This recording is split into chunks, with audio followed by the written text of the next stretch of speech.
There are at least 4 tight ends in this year's draft that you should be considering or interested in your rookie drafts, which is about 3 more than is ever normally relevant in any particular class, and also at least one other guy that I think is interesting further down the board, so let's talk about it. The tight end position is easy, and also the most difficult in fantasy. Let's talk about the easy part. The simplest point about tight ends is that almost none of them matter, and the few who do tend to play for a very long time, providing a significant edge in fantasy in terms of value over replacement, especially when you consider them in terms of flex plays. Right now, in Dynasty, the only 3 players that matter are Mark Andrews, Travis Kelce, and George Kittle, and we should mostly just be trading for those guys.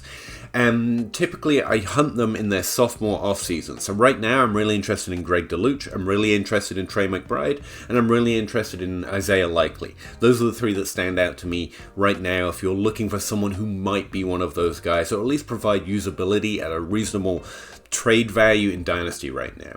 Darren Waller recently has reminded us that some players can fall out of that, but even he is at least viable and might actually provide more of an edge in 2023 than he did last year in 2022. So targeting the guys who are already proven at tight end works much more reliably, and they play for a much longer time than most other positions like running back or wide receiver. But it's Dynasty and we're obsessed with age, so this year's class offers an interesting mix of both proven production at the college level and size. That's what tight ends who do well, especially for fantasy, and all 3 of the guys I just mentioned have in common. They're both above average sized humans, even for the NFL level, over 250 pounds or close to it, and over 6'3", with a reasonable weight and size adjusted athleticism. The measure I'm usually using is weight adjusted speed score. You can use height adjusted or RAS score, whatever you like. But as always, consistently, being the most athletic doesn't mean you're the best prospect. And some of the best tight ends, or at least the most viable tight ends to come out since 2016, don't have the best weight adjusted speed scores, and they don't have the best height adjusted speed scores or RAS scores for that matter. Tight end is both really easy, because it's really easy to pick out the parts that matter and target the players who actually provide value and just value them. But it's also hard because there are so few that actually matter significantly that it's almost impossible. It in fact is impossible to come up with commonality of which ones are going to be the difference makers. Which ones are Travis Kelce, which ones are Jimmy Graham, which ones are Rob Gronkowski. Having said that, we can take the few things that we do know about position and production in general and find significant advantages when it comes to drafting rookies. This year, Zach Kuntz, Michael Mayer, Sam Laporta, and Darnell Washington and Dalton Kincaid all offer really interesting profiles. So let's start from the top and consider this year's rookie class. Zach Kuntz, coming from Old Dominion where he played the last 2 years but only 5 games in his last season, has the best weight adjusted speed score, and if I remember right, he's testing well across the board, across whatever athleticism metrics you want to look at. He's probably the most athletic adjusted by size tight end prospect in this year's class. He got a 1.9 average yards per route run, specifically over those last 2 years, because he's played so little when he was at Penn State behind Pat Freiermuth, for that last year before he moved over to Old Dominion. Essentially, I think he's a below-average receiver who entered a lower conference in order to get more volume and performed admirably on it, but his size-adjusted athleticism may make the NFL somewhat interested in him, and he's probably going to have some viability at the tight end position. While a lot might get excited about his weight-adjusted athleticism or how big the man is, 255 pounds and 78 inches tall, and that might provide some viability at tight end, I don't think he's the best bet to be the next Travis Kelce or the next George Kittle, but he's definitely someone we consider in rookie drafts, because when tight ends are drafted into the NFL and get decent draft capital, we seem to have a fairly consistent value rate in terms of them maintaining or increasing that value over time, even if they do relatively little over the first 3 years. Michael Mayer is the tight end 1 of this draft class. He's the most likely to get the highest draft capital. Unfortunately, Michael Mayer is also like a tight end snooze button. He's the tight end equivalent of a snooze button. If you could line up a bunch of boxes for players to tick to become the tight end 1 in a class, Michael Mayer tick them. He's 249 pounds, he's 76 inches tall, so over that 6'2", 6'3" mark. His weight-adjusted athleticism running a 4.7 40 time is around 102. The average for top 12 tight ends is 107. It's all within range. He's ticking the boxes, but you're just not excited about any of it. He's better. He's better than Zach Kuntz for sure. He wasn't more efficient, he wasn't more successful, he wasn't more dynamic after the catch than the most likely to be Austin Hooper or Noah Fant, and produced top 12 seasons and viability at the tight end position. He's also just dull. It's a remarkably boring profile. He ticked the boxes. He's probably going to be pretty good in the NFL. The next player at this position that is interesting is Sam Laporta, come from George Kittle's old team. Now, he is slightly below average in terms of his production metrics, but I actually think he's one of the more interesting tight ends in this draft class.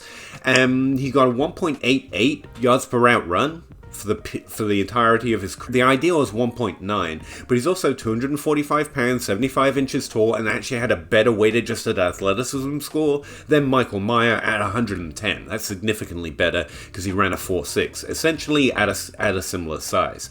I actually think he's more interesting than Michael Mayer because he was more dynamic after the catch. He got 5.5 yards after contact per reception throughout the entirety of his college career, and actually has some really interesting ancillary numbers. So despite being a lower part of his overall team's volume, something that matters less for the tight end position than it does the wide receiver position, his yards per route run is similar and at least breaches relevant or close to the average of tight ends who go on to do well. He's well sized, coming from a team that is likely to get some level of draft capital interest, and I think he's really dynamic after the catch, especially when you compare him to someone like Michael Mayer,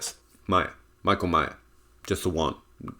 The player at this position with the most or the best receiving profile is actually Dalton Kincaid. I'm actually really interested in Kincaid, but he's already getting some draft buzz, and he might well get high draft capital. Dalton Kincaid averaged 2.3 yards per route run. That's not unheard of at the tight end position, but it is significantly impressive. He's also 1.4 receiving yards per team pass attempt, which is decidedly positive. It's not quite as much of the receiving game, he's not quite as dominant in the receiving game relative to his team as someone like Michael Myers was, but he's getting significantly more yards per route run, which can be more context specific to be fair. However, he's also getting a similar yards per catch after reception as Sam Laporta. Adds that dynamism to his profile, which I'm really interested. The only wart on Dalton Kincaid's profile, why he doesn't rank as like the tight end 1 for me this year, is that he didn't run a 40 time, 146 pounds, 75 inches tall. He's within range of a decent sized tight end, but he seems to have been much more of a receiver in college, and we're going to have to see what the NFL thinks. And without that 40 time, it's a little hard to know exactly what the NFL is going to think. The next tight end in this class that I think is really interesting is Darnell Washington. He has terrible receiving stats, but they're actually good enough to start squinting at. He got a 1.6 yards per route run throughout his college career proper, his total career average, but it was only 0.6 receiving yards per team pass attempt. Ultimately, he played behind some really great tight ends.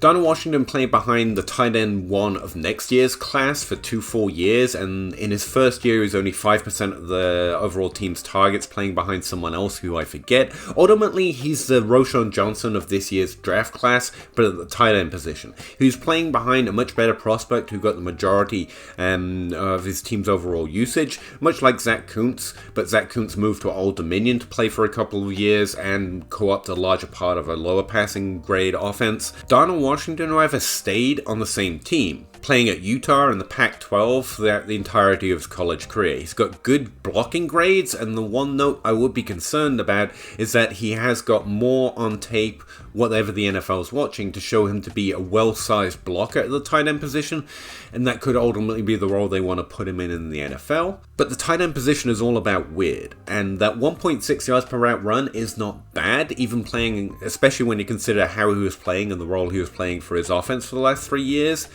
And he's just a huge human being. He's 164 pounds, 78 inches tall.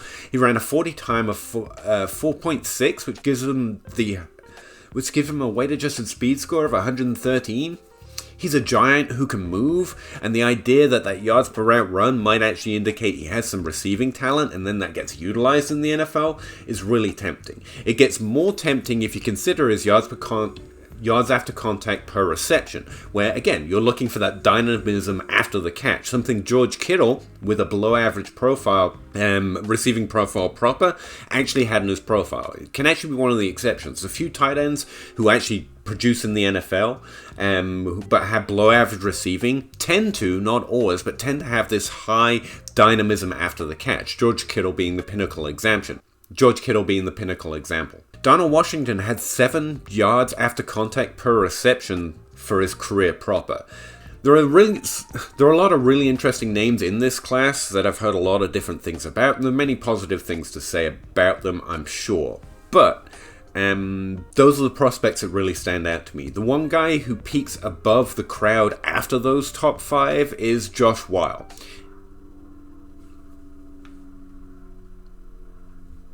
Josh Weil played for Cincinnati in the American Conference, played 2 years over my volume thresholds. It's not a high drafted position, or it's not a high drafted conference or team. Cincinnati in the American Conference doesn't see a lot of draft capital spent in the first 3 rounds in the NFL draft.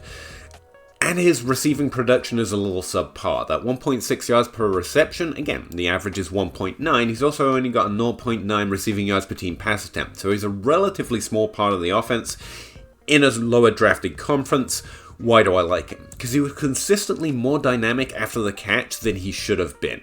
His average yards after catch per reception for his career proper is 6.4, which is really good. He also has particularly high targeted QB ratings based on PFF data, and he's got a 102 weight-adjusted athleticism score, which easily puts him in the ballpark of a top 12 tight end. 148 pounds, 78 inches tall, only ran a 4.7. But when you merge that all together, he's relatively very athletic, even for the NFL level, based on his size. So, if I'm going to make exceptions for someone like Donald Washington, which the history of the tight end position says you should always be looking for an X factor, essentially, and merge his yards after contact per reception with that fairly decent 1.6 yards per route run, and then consider the fact that he's well-sized with decent weight-adjusted athleticism, I think Josh Weil stands ahead of the crowd outside of those top 5 prospects, and he's definitely someone you consider in the 3rd round or later.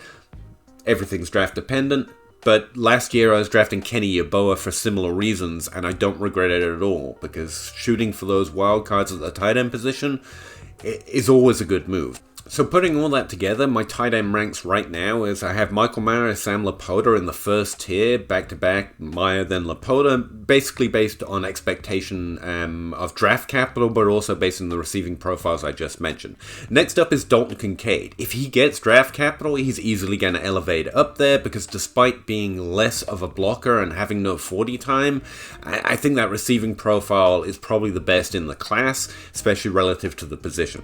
Then I've got Donald Washington, who could easily be the wild card who outproduces everyone in this draft class just based on his size. After that, I've got Josh Weil for the reasons I just mentioned. So it's Mayer, Laporta, Kincaid, Washington, and then Josh Weil. I think they're really interesting, and any of them that fall to the 3rd round in my rookie draft, I'm going to be interested in. Outside of that, after my first 6 wide receivers and first six running backs are off the board, in most rookie draft classes, I start considering the tight end position.